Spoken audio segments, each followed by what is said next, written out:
Magandang araw mga kaibigan. Bigyan natin ng reaction, opinion itong post ni Kipi Chu. Isinare lang niya ang video posted by Philippine Information Agency tungkol sa podcast ni Rear Admiral J. Tariela. Kasi sinasabi nitong Tariela sa 2028 magre-retire na lang siya at magiging vlogger. So ngayon, podcast na siya ngayon. Podcaster bang tawag dyan? At ang unang guest niya si Auntie Claire Castro. So mga dalawang spokesperson na initially ang tingin ko dito is para labanan nila ang paglaganap ng fake news sa bansa. Ito, pakinggan natin yung podcast interview Tariela at saka Auntie Claire Castro. Have the privilege to know your personal life, ilan ang kids nyo, how old are they, and yan, tatanong ko din ma'am, ang pagiging spokesperson ba ma'am sa buhay nyo talagang naging pangarap nyo or naging career plans, you also have a good career as a lawyer, and then right now you are the spokesperson, so can you walk us through, ma'am, bakit nagkaganito yung naging career mo ngayon? Unang-una, syempre, married ako. Dalawa yung aking anak. Isang 20 years old, isang 19. Okay? Trial lawyer ako. Bago ako nakapasok dito, since nakapasa ng bar, trial lawyer tayo. Yun talaga yung buhay ko. So, after ko na, well, anyway, nagkaroon tayo ng YouTube channel. At the time, hindi ako techie eh. Until somebody parang convinced me to have this YouTube channel, nagpagawa pa ako kung paano mag-start kasi hindi ako marunong. And then, nung nasanay na ako, yung una kong mga YouTube mga videos, ine-edit ko yun kasi hindi ako nagla-live. Hindi ako nagla-live. Kasi nandun yung fear ko na baka walang manood ng live. So, lang siya, recorded lang siya. Pero ngayon ma'am, pag nagla-live ka, maraming nanonood. Marami naman nanonood. Thank you sa mga sumusuporta. So, since nandoon na rin tayo, trial lawyer tayo, at the same time pala, nakuha na rin tayo na radio host or anchor, unang-una sa DZMM, sa Usapan de Campanilla. No, it's all about legal issues, legal matters na pinag-uusapan, kumbaga, payong legal. Yan. After that, nawala ng prangkisa, napunta tayo sa Abante, and at the same time, napunta rin tayo sa DZXL, RMN. Usapang batas naman yon.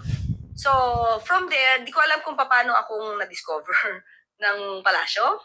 And they just called me kung pwede akong maging parte ng administrasyon ni Pangulong Marcos Jr. Noong una, medyo hesitant ako kasi medyo privado yung buhay ko eh. Hindi ako mahilig sa politika. Dali malala nyo, yung marami siyang videos noon na inaatake niya ang Pangulo mismo. Ano kaya ngayon ang isipan niya na yung dating inaatake niya, ngayon, number one defender na siya ng Pangulo.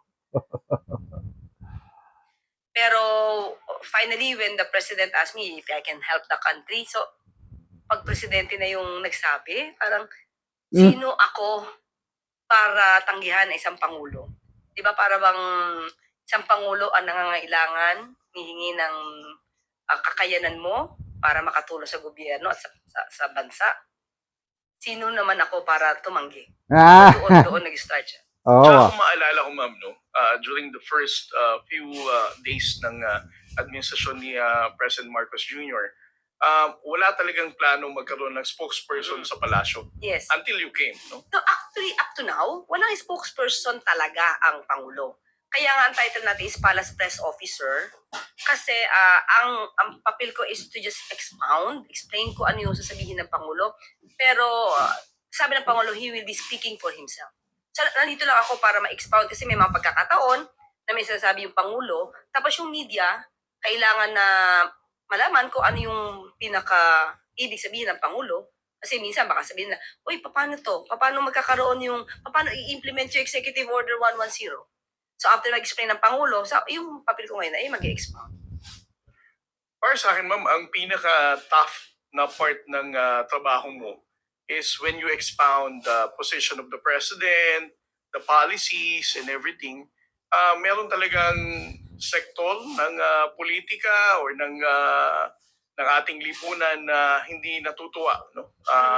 Sa mga sinasabi niyo at sa mga nagiging response niyo, sa mga nagiging tanong sa inyo. How do you deal with those kind of bashing from the social media?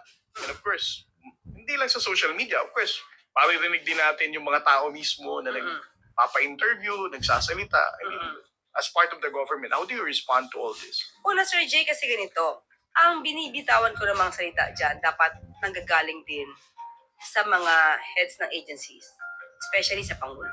Diba? So, pag may mga issue about DSWD, ang gagawin ko sa tawagan ko mismo yung kung hindi si Secretary Rex Gatchalian, kung pwedeng si Asik Irene Dumlao. Anong update dito? Bago po ako sumalang sa briefing, kapag may mga nagba-viral na mga issues or mga naging issue siya, tatawagan ko po sila. So lahat na sinasabi ko dito, hindi galing sa decision ko lang. Maliban lang sa fake news. Ako na po ang bumabalanse doon. Pero pagdating po sa Fake news. polisiya ng Pangulo, kung ano po yung mensahe ng Pangulo at ng ibang mga mga departamento natin, hindi po sa akin galing. So, inahayag ko lang po at ini-explain ko. So, kung magagalit sila sa akin, hindi po ako maapektuhan ng anumang galit nila. As long na ginagawa ko yung trabaho ko nang naaayon doon sa mensahe ng Pangulo at ng mga iba nating mga heads na departamento. But as you mentioned a while ago, ma'am, no, very private naman kayo before. Ngayon, parang your entire life talagang na-expose na sa publiko. Pag umuwi ka ng bahay, ma'am, mapapanood mo sa balita. Pag tumingin ka ng cellphone mo, makikita mo rin yung mga trolls and making those comments, no, inappropriate. And as a family, a mom, no, na meron kayong pamilya, ako ma'am, based from my experience, it's really tough. I mean, pareho tayong spokesperson. There are people na nagtutroll sa atin, nagkakalat ng mga maling information about our lives as spokesperson to destroy our credibility. Paano mo ma'am nababalance yan? I mean, your kids are basically grown up already. No? How do you advise or how do you tell your kids to ignore all this? Wala naintindihan nila lalo na yung asawa ko. Yung asawa ko kasi mas ano siya sa akin mas pinupush niya ako na itong gawin mo. Tama yung ginagawa mo. Supportive kasi yung asawa ko. Tapos siya yung madalas nakakapanood ng mga nambabash. Sabi ko, ako ayaw kong panoorin. Ikaw manood. So yun. How do they Kasi paano nila i-deal ang nang babas sa kanila, mga nagpapakalat daw ng fake news. O sige, good luck, Commodore Tariela, sa iyong podcast. Sana magtagumpay ka. Sana magtagumpay itong dalawang spokesperson na ito na they will be remembered for the good things that they have done to this country. Good luck. Salamat mga kaibigan sa inyong pagsubaybay sa ating channel. Nakakatulong kayo ng malaki sa tribong Talandig ng Bukidnon dahil ang sweldo natin sa channel na ito is pantulong sa tribo. Namimigay tayo ng libreng yero at pako para makapagpatayo sila ng mas maayos na tirahan. Panoorin nyo ang video na ito. So, mao ni ang balay ni Kuya. Ba na kayo. So, kawayan lang ang atop. Muna niyang itay atop ni Kuya. Galing ko.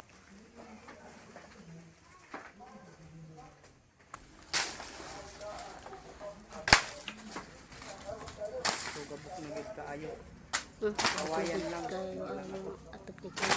Kawayan.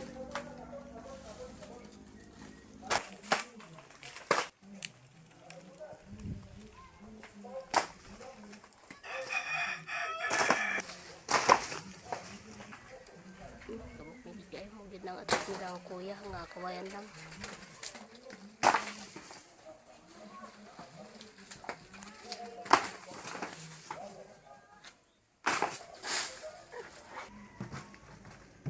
Buday ko na niya. Ay,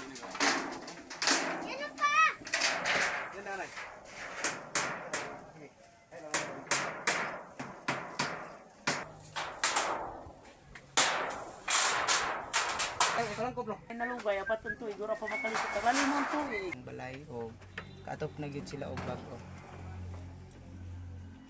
Ni ikagi sa Ginoo sa nag-video sa nagtanaw sa video ug sa naghatag sa mga sin. Salamat sa tanan. Salamat gyud. Salamat. Gyud among balay nga Nato pa na gyud ang among ato parang kawayan. kawayan nga nakuha na gyud ang kawayan nga nagagapok na. Salamat kay. Oo, sige, salamat po.